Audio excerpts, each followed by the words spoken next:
Dear parents, dear students, இந்த கல்வி சீர்திருத்தம் சம்பந்தமாக நாம் கதைக்க வேண்டும். உண்மையில் இந்த கல்வி சீர்திருத்தம் என்பது கட்டாயம் அவசியம் என்று ஏன் சொல்ல வேண்டும் என்றால், உண்மையில் இன்று உலகில் கற்றல் கற்பித்தல் முறைகள் காணப்பட்டாலும் அதில் பல்வேறு மாற்றங்கள் நிகழ்ந்துவிட்டது. கற்றல் கற்பித்தல் எல்லா நாடுகளிலும் உலக நாடுகளில் சிறப்பாக ஒரே அமைப்பில் நடைபெற்று கொண்டு வந்தாலும் கற்றல் கற்பித்தல் என்ற ப்ராசஸ், லேர்னிங், டீச்சிங், அந்த செயற்பாடுகள் நடைபெற்று வந்தாலும் அவை வெவ்வேறு விதமாக இன்று மாற்றமடைந்து விட்டன.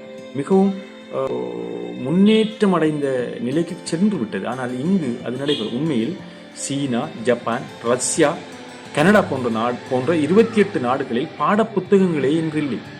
எல்லாம் கம்ப்யூட்டர், பாடப்புத்தகங்கள் இல்லை. அதேபோல் இங்கிலாந்தில் பேப்பர்லெஸ் எஜுகேஷன், எதிலும் எந்த பேப்பரும் இல்லை, எல்லாமே ஐடி. அதற்குள் இவ்வாறு கல்வி முறை, கல்வி கற்றல் செயற்பாடுகள், கற்பித்தல் செயற்பாடுகள் மாற்றமடைந்து விட்டன. சிலி, பென்சில்வேனியா,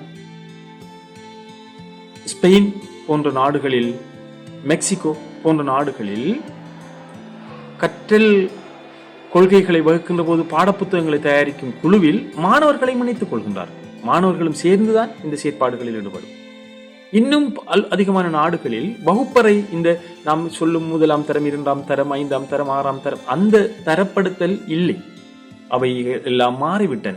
மாணவர்களை செல்ஃப் அசஸ்மெண்டோடு தான் இன்று உலகம் கற்றல் செயற்பாட்டில் நடைமுறைப்படுத்திக் கொண்டிருக்கின்றது. மாணவர்களே எஸ்எஸ் பண்ணிக் கொள்வது அவர்களை. அந்த முறைகளை கொண்டு வரும் இந்த புதிய கல்வி முறைதான் இலங்கையிலும் இப்போது அறிமுகப்படுத்தப்பட்டிருக்கிறது. அதற்குரிய முஸ்தீப்புகள் நடைபெறுகின்றன. ஆனால் அவற்றை நாம் எதிர்க்கின்றோம். அவை எமக்கு முக்கியமாக இருந்தாலும் அவை சம்பந்தமாக நாம் எதிர்க்கக்கூடியவர்கள், எதிர்க்கின்றார்கள். பேரண்ட்ஸும் மாணவர்களும் ஆகிய நாம் மௌனமாக இருக்கின்றோம். நமக்கு அது அவசியம் இல்லாத ஒன்று என்று நாம் நினைக்கின்றோம். அவற்றில் மிகவும் நாம் கவனம் செலுத்த வேண்டும். உலகம் மாறிவிட்டது. உலக நிலைமைகள் புது புது விடயங்களை நோக்கி நகர்ந்து விட்டது. நாம் அந்த பழைய இடத்தில் இருந்து கொண்டுதான் நாம் எல்லா செயற்பாடுகளையும் செயற்படுத்தி கொண்டிருக்கின்றோம். அதனால் தான் எமது நாட்டிலே வேலை இல்லாத பட்டதாரிகளை உருவாக்கி கொண்டிருக்கின்றோம். பட்டம் முடித்தவர்கள் வேலை கேட்டு அரசாங்கத்திற்கு எதிராக போராடி கொண்டிருக்கிறார்கள், ஆர்ப்பாட்டம் செய்து கொண்டிருக்கிறார்கள்.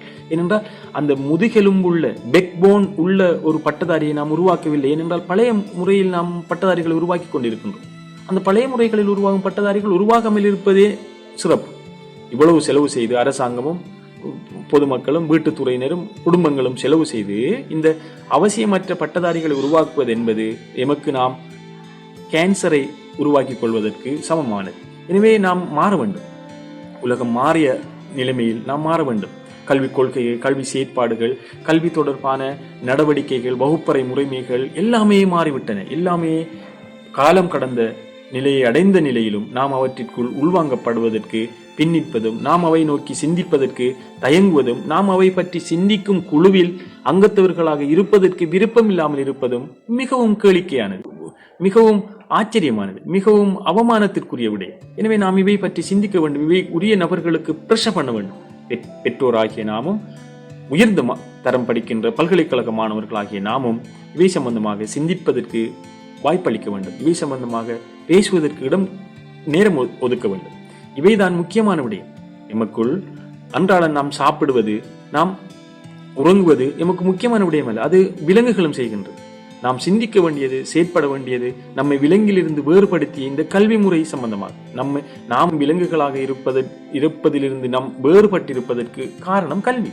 எனவே அந்த கல்வியை உலக போக்கிற்கேற்ப, உலக மாற்றத்திற்கேற்ப மாற்றி அமைப்பதற்கு நாம் ஏன் தயக்கம் காட்டுகின்றோம்? நாம் ஏன் அவை சம்பந்தமாக சிந்திப்பதில்லை? நாம் ஏன் அதற்கு நேரம் ஒதுக்குவதில்லை? நாம் ஏன் இவை சம்பந்தப்பட்ட தரப்பினருக்கு பிரஷர் கொடுப்பதில்லை, அமுக்கம் கொடுப்பதில்லை? இவை சம்பந்தமாக நாம் சிந்திக்க வேண்டும். கல்வியில் உண்மையில் இந்த தருணம் நாம் காலம் கடந்த மாற்றங்களை செய்வதற்குரிய நிலையை கடந்த நிலையில் இருக்கின்றோம். இவை சம்பந்தமாக கிட்டத்தட்ட 2 கோடி மக்கள் வாழும் இந்த நாட்டிலே யாரும் சத்தம் இல்லாமல் இருக்கின்றோம். ஏதோ ஒன்று நடைபெறுகின்றது, எமக்கு என்ன? இது நடந்தால் என்ன, நடக்காவிட்டால் எமக்கு என்ன? இது சரியா நாம் செய்வது சரியல்ல. நாம் சிந்திக்க வேண்டிய விடயம், நாம் கூடுதலாக நேரம் ஒதுக்கி செயற்படுத்த வேண்டிய விடயத்தை விட்டுவிட்டு நாம் வேறு விடயங்களை செய்து கொண்டிருக்கின்றோம். அதுதான் எமது துரதிர்ஷ்டம், இந்த நாட்டின் துரதிர்ஷ்டம், இந்த தேசத்தை கீழே தள்ளி கொண்டிருக்கும் மிகவும் அவலம். எனவே நாம் இந்த கல்வி மாற்றம் அடைய வேண்டும். இந்த புதிய கல்விக் கொள்கை நடைமுறைக்கு வர வேண்டும். இந்த புதிய கல்விக் கொள்கை நடைமுறைக்கு வந்தால் உலகத்தின் தரத்திற்கேற்ப பட்டதாரிகள் உருவாகுவார்கள். அவர்கள் வேலை கேட்டு அரசோடு சண்டை செய்ய மாட்டார்கள், வேலை தா என்று சொல்ல மாட்டார்கள். அவர்களாகவே வேலையை கண்டுபிடிப்பார்கள், அவர்களாகவே வேலையில் ஈடுபடுவார்கள், அவர்களே ஒரு தொழிலதிபராக மாறுவார். இது புதிய கல்வி சீர்திருத்தத்தில் காணப்படுகின்றது. எனவே இவற்றிற்காக நாம் எல்லோரும் குரல் கொடுப்போம், இவை சம்பந்தமாக பேசுவோம், இவை சம்பந்தமாக அளவலாவோம், இவை சம்பந்தமாக எல்லோரிடமும் கருத்துக்களை பரிமாறிக்கொள்வோம். எனவே சிந்திப்போம், செயற்படுவோம். எமக்கு உரிய காலம் நேரம் இன்னமும் இருக்கின்றது. ஆனால் இந்த மாற்றத்தை செய்வதற்கு இனி காலமில்லை, நாம் காலம் கடந்து விட்டோம். எனவே இந்த மாற்றம் நடைபெறுவதற்கு நாம் எல்லோரும் ஊக்கப்படுத்துவோம், நாம் எல்லோரும் சிந்திப்போம். நாம் தான் உண்மையாக இந்த மாற்றத்தின் பங்காளர்கள் என்பதை உணர்வோம். எனவே என்று கூறி விடைபெறுகின்றேன். உங்கள் எல்லோருக்கும் நன்றி கூறுகின்றேன்.